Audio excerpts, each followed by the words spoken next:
Hello, Namaskar viewers. I am Sanjeev Pandya welcoming you to this week's edition of the Tax Talk with AJ Kumar right here on ITV Gold. The show is brought to you by Sai CPA Services, a CPA firm located in the state of New Jersey with multiple locations. When you want to have your taxes done right, whether it's a personal taxes or your corporate taxes, to do your taxes right, you need to contact Sai CPA Services. They'll make sure that whatever you're eligible for, all the deductions and everything, and whatever refund that you're entitled to get, you will get the refund.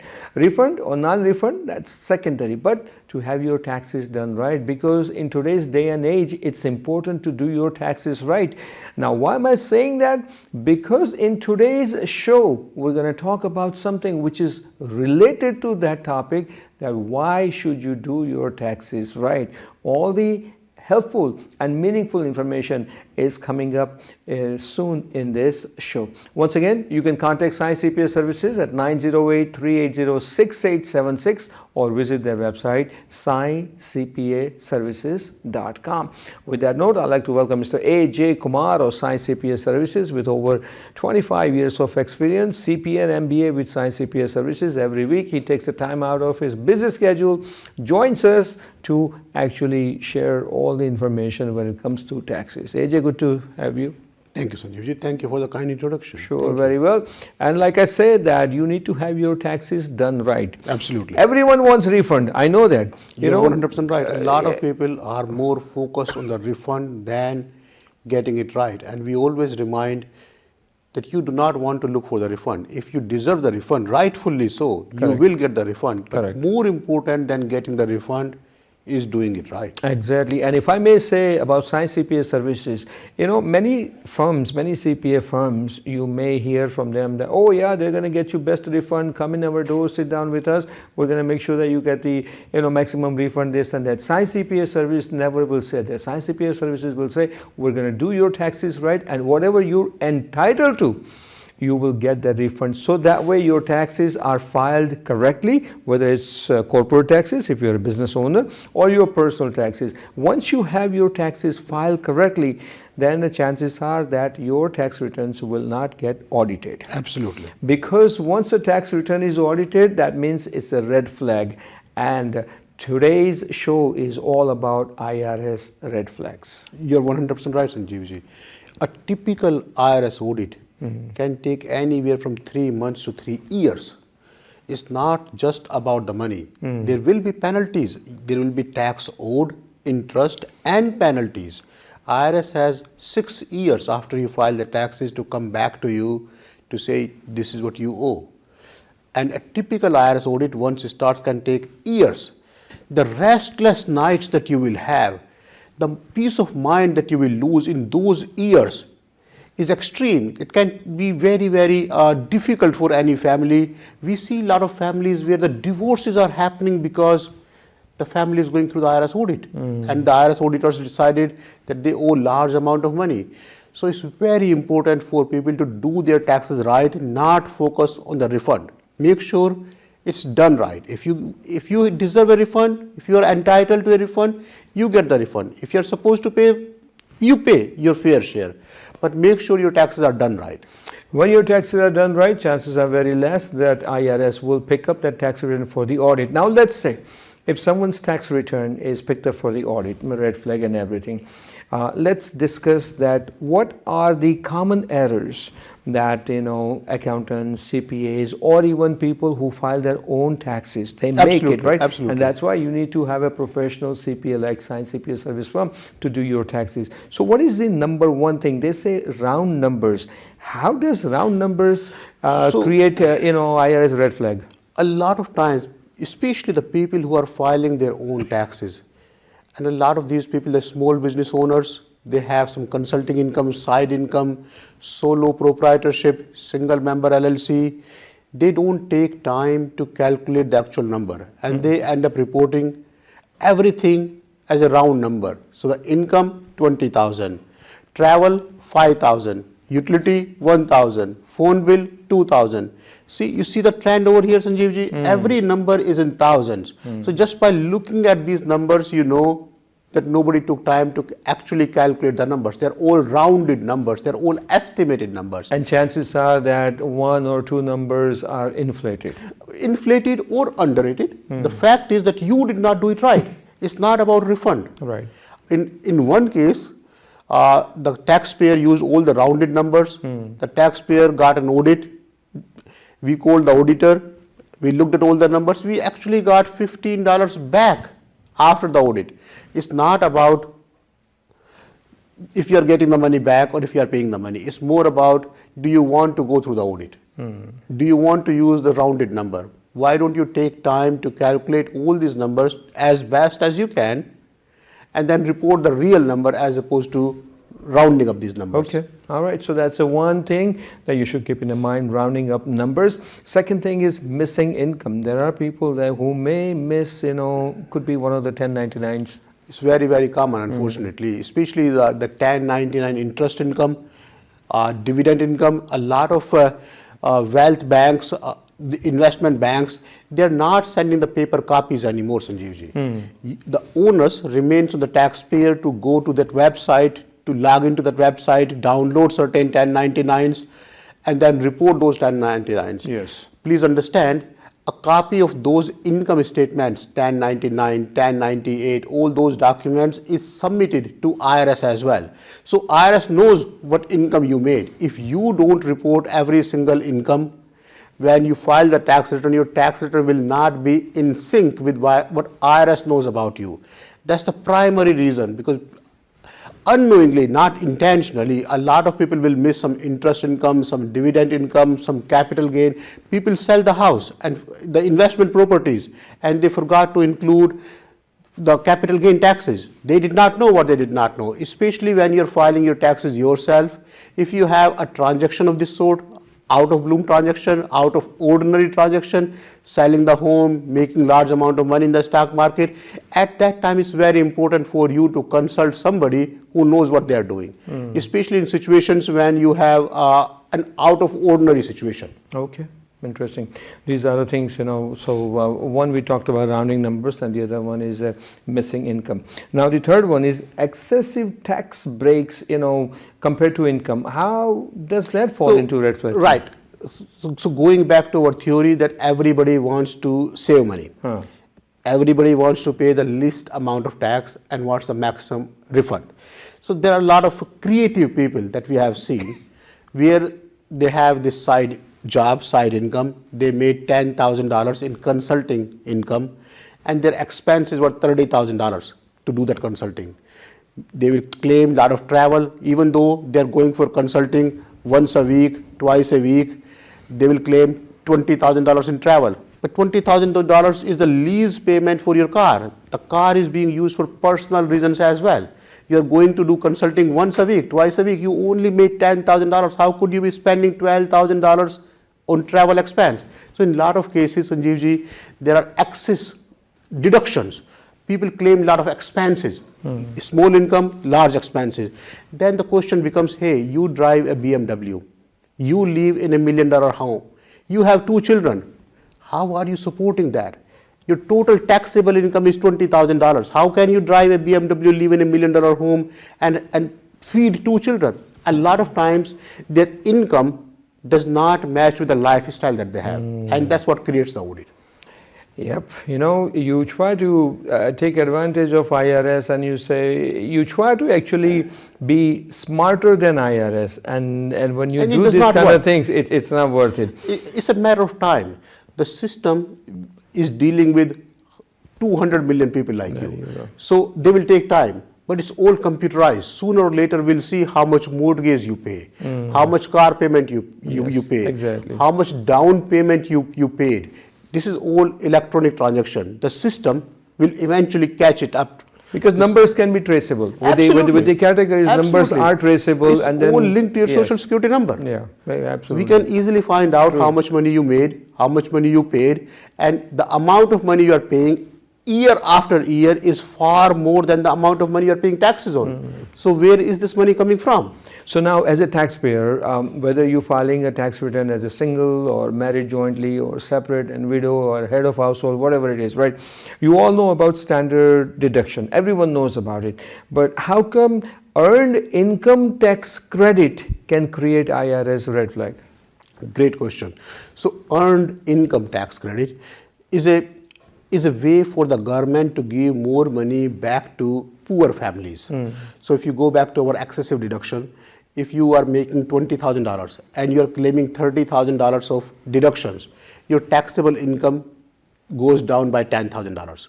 So if your taxable income is much lower, then the government will give you money. We call it earned income tax credit. This is given, it is thousands of dollars. It's over $6,000. So if the government is giving money based on the lower income that you are making to support the family, and if the audit find out that your income was not lower, because you claimed excess deductions, then you did not qualify. You shouldn't have qualified for the earned income tax credit. Take it again.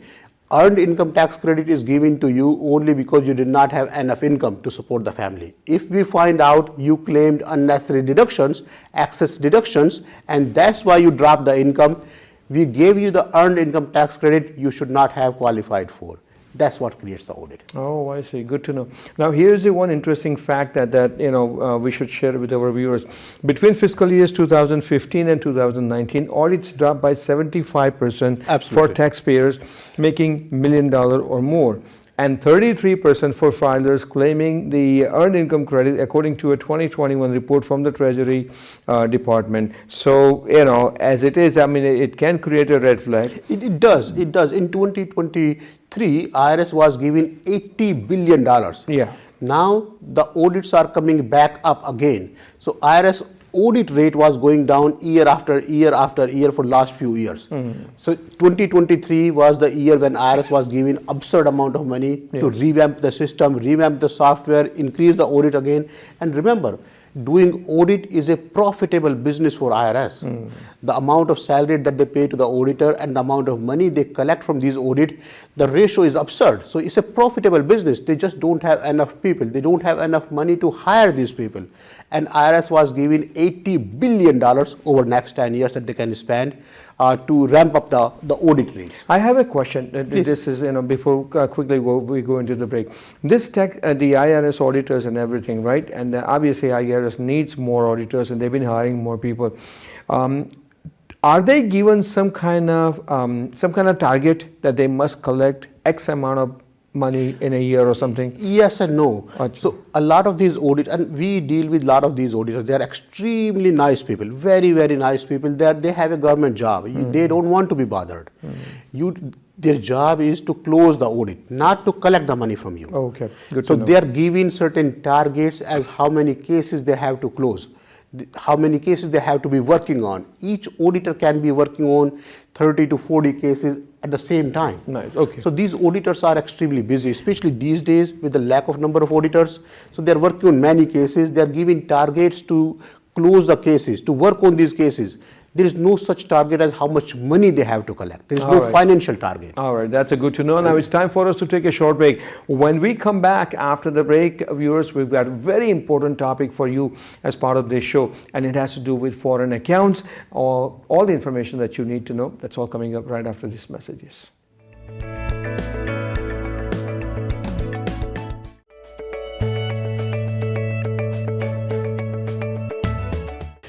Did you know there is a country where giving bribe was legal? Giving bribe was a tax deductible expense. Up until 2002, in Germany, if you are giving bribe to anybody, you could legally deduct the bribe amount. What's the downside? You have to report who you gave the bribe to, because that person has to report in their income tax how much bribe they got, and it's taxable to them. It's not there anymore. The bribe is illegal in Germany now, but I thought it was interesting to know. What was the point of having that thing? What was the It's point? amazing. Because you give person a bribe, and then you have to report, you have to mention that person's name and the amount, and that person has to report it as an income. The way it was seen up until that year in Germany, of course, cost of doing business. Giving bribe was normal cost of doing business. So person who is giving can deduct it. The person who is getting it has to show it as income. Oh man, interesting. All right, so that's a Did You Know segment in our show. All right, let's continue our show. Viewers, in case if you have just joined us, today's topic is IRS audit and the red flags. What are the categories and what are the items which can cause your tax return to be audited by IRS? We covered a lot of things in the first half. Now, let's continue second half. As I mentioned, one of the most important things, and so as long as I know AJ for a decade or so, more than that, he's been always talking about foreign accounts, to report the income in the foreign accounts, and that's what now we're going to be touching upon. Give us more information about this foreign account, why it can cause a red flag. Absolutely. So a lot of banks, foreign banks, ICICI, HDFC, Citibank, now those banks are directly reporting to Treasury the list of accounts where they have the social security number. It was not the case. If you go back 10 years, these bank accounts, ICICI, HDFC, they never reported to Treasury. Now, under the KYC, it's mandatory for you, if you have an ICICI, NRE, NRO, any account, for you to give your social security number to them. At the end of the year, they are supposed to report it to the Treasury. So now the Treasury can track how much money you have. The rule is under FinCEN, Financial Crime Enforcement Network, there are at a high level two types of filing requirement: FBAR, foreign bank account reporting, and FATCA, the asset reporting. So in FBAR, if you had more than $10,000 in all the bank accounts combined together at any given point of time during the prior year, you're supposed to report those bank accounts in your FBAR. FBAR does not create any tax liability, it's just an information reporting. But if you don't have FBAR on Schedule B, if you don't answer that question right in Section 3, that you have the FBAR, or if you don't have the FBAR, that can potentially create an IRS audit. When it comes to asset reporting, FATCA, in a married filing joint tax return, if you had more than $100,000 of asset at the end of the year, or more than $150,000 of asset during any time of the year, and the asset could be land, inherited property, rental property, investment property, the house that you used to live in, any asset that you have, non-liquid asset, if the value is over 100,000 at the end of the prior year, or it was 150,000 at any point of time during the prior year, you are supposed to file Form 8938 under this requirement. If you don't have that form, that can potentially create an IRS audit. Good to know. So viewers, just look into your portfolio, and if you have foreign accounts, make sure that you report it, just for information purpose. Absolutely. As you said that. All right. Now the next thing is, in the year 2022, IRS audited about 1% of the tax returns of the taxpayers who were earning less than $200,000, but about 4% of those taxpayers earning more than $200,000, and that can cause a red flag. Why is that? More money you have, hypothetically, more complex the situation you have, more moving pieces you have, and if you forget about that, more money you have, more money potentially IRS can collect from you. It's a business. If we have an auditor, we are running short of auditors anyway. If we have an auditor, where do we want to put this auditor? Somebody who's making $20,000 or somebody who's making $200,000? Somebody who's making $200,000, if we can look at their tax situation, same amount of time spent, potentially we can collect a lot more money than somebody who is just making $20,000. So people, more money that you make, typically more businesses you have, more complex the situation you have, more moving pieces you have, more financial accounts you have, more foreign accounts you have. So the tax return becomes more complicated, and it's easier for the auditor to find something that was not done right. At the same time, if you are making more than $1 million, your audit probability is more than 12%. Okay. So you have more money you make, better service you need, more qualified person you need. If you are making $10,000 a year and you are doing your own taxes, good luck to you. If you are making $1 million and you still are doing your own taxes and making a mistake, shame on you. No, better good luck to you because chances are that it could be audited. So once you are an accredited investor, once you are making more than certain amount of money, once you are making more than $250,000, the onus shifts to you. You have to know better what makes sense in your case. You have to find somebody qualified, somebody who you can trust, guide you in the right direction to make sure you are doing it right. It's not about refund. It's not about paying the lowest taxes. It's more about doing it right when it comes to the taxes. That is very interesting to know. And you're making more money, and then I think it's better to go to Science CPA Services and have them do your tax returns, because some things, in case if you missed it, they will actually help you out by addressing those things, and they will make sure that your tax return is filed correctly. Now, there has been a surge in this kind of business. It's CBD and marijuana and vaping and everything else, right? Now let's talk about this. Marijuana has become legal in some states. So now let's talk about is, if somebody has a business which is focused on marijuana, how they should be careful filing the tax return? Absolutely. So especially for the marijuana business, and you have to take a step back. I'll explain you why the rule was made the way it was made. In marijuana business, when you file the taxes, you cannot claim SG&A. So in a typical business, when we file the taxes, we claim the rent, the utility, the travel. We claim a lot of selling, general and administrative expenses. In a marijuana business, only the cost of goods sold is deductible. The shipment cost, the shop cost, the rent, utility, property taxes, association fees, all those costs are not deductible. And you have to take a step back. You say marijuana is a business too. Why are they not allowing certain costs to be deducted? The rules were made when marijuana was not legal. Correct. At that time, they wanted to discourage it. If you are doing something that we are telling you is not legal, this is what you have to do. Now, since marijuana has become legal, I'm sure sooner or later, somebody has to look at these rules as well to see if these rules can be relaxed and can at par with the other businesses. But as far as now, marijuana business does not allow other SG&A costs to be deducted from the tax return. Only the cost of goods sold is deductible. Okay, very well. Now quickly, before we end our show, let's touch base upon two important things. Active rental losses. Absolutely. So active rental losses, there are two things, active losses and the passive losses. When it comes to the rental losses, if you have a W-2 job, if you have a business and you have a couple of properties on the side, you are not spending enough time on those. If you are spending less than 1,000 hours in a year in managing the rental properties, or if you are a realtor, real estate professional, in that case you can say this is what my business is. Otherwise, just collecting the monthly rent or going once or twice in a month over there to fix the property, that's not active, that's passive business.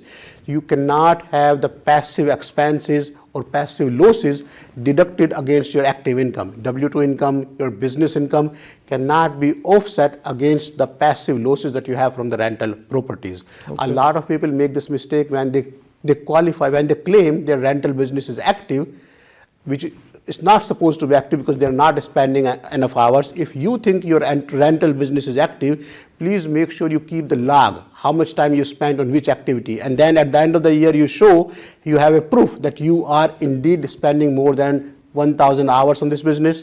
And that's why your business is active business. Very good to know active and passive losses when it comes to rental. All right, quickly, the last topic, single member LLC and sole proprietorship. How does that catches IRS eye? Well, single member LLC or Schedule C business or proprietorship, all the same thing. That's probably the highest audited section in any tax return. In a personal tax return, Schedule C is an area where you can make up the expenses and offset your personal income. A lot of people have this side business, shell business, where they're really not making any money and they end up showing $5,000, $6,000 of expenses every year only to reduce their W-2 income. That's why IRS is scrutinizing Schedule C, single member LLC or proprietorship, to see if there is enough money coming in. And if the losses are shown year after year, if you are showing 10,000 loss in the last year, 10,000 now, then IRS says, why are you even doing it? What's the point of having this business where you are losing money every year? Why don't you just close the business so you don't lose the money? So that's why Schedule C, single member LLC, proprietorship are highly audited side of the business. Okay, interesting to know that single member LLC also can make a difference. Now quickly, first of all, viewers, I just want to say that in case if you're audited for any one of the years, 22, 23, and if you didn't do anything, then please do contact Science CPA Services, because one is that if you get IRS audit letter, you don't need to be scared. And don't just put it on the side and not do anything. Immediately take action. And if you are confused, that's when you need to contact Science CPA Services, because they will guide you right direction. And if needed, they will speak with the auditor once they review your tax return, and they will make sure that everything is okay, or whatever the question is, they will answer it, because Science CPA Services, they're trained and knowledgeable staff with the CPAs on hand, can definitely guide you in the right direction. So please do make a note of that. Now, AJ, in the end, if you can, if someone is audited, or before someone gets audited, what are the things that they should keep in their mind? Quickly, just run down the points. Absolutely. So if you ever get audited, very first thing, as Sanjeevji said, do not get panic. Most importantly, do not ignore it. Take a copy, give it to the accountant who filed the taxes, let them look into it. Respond, even if it's not your fault. Make sure you respond to the notice. You explain your side of the story. Keep it in writing. So tomorrow, if the IRS says that they never received a response, you have some proof. IRS gets millions of letters, so make sure you have a proof that you responded to the notice. The onus remains on the taxpayer for responding to such notices. Do not ignore it. Bring it to a CPA, bring it to the person who filed your taxes. Let them look into it. Let them respond on your behalf. That is the one thing. And on the screen, viewers, we're going to have a one page for you that, what to do if your tax return is audited. All right. So we're going to have that on the screen. You can make a note of it. In the end, AJ, let's have. Well, today's quote. Yes. Viewers, if you can count your money, you're not working hard enough. So please, make sure you're working hard enough and you're making enough money, saving money, paying your rightful taxes. Do not worry about refund. Make sure you are doing the taxes right so you can sleep peacefully. All right, so that's a tip. AJ brings that the quote, start counting your money, and if you can count all your money, that means go back to work and continue to work harder and harder. With that note, we come to an end of this week's episode of the Tax Talk with AJ. AJ, thank you so very much for your time. And we thank Science CPA Services for sponsoring the show. Remember, their phone number is 908-380-6876, or visit their website, sciencecpaservices.com. I am Sanjeev Pandya. Until we meet again, wish you all happy and tax-free days ahead. So long. Thank you.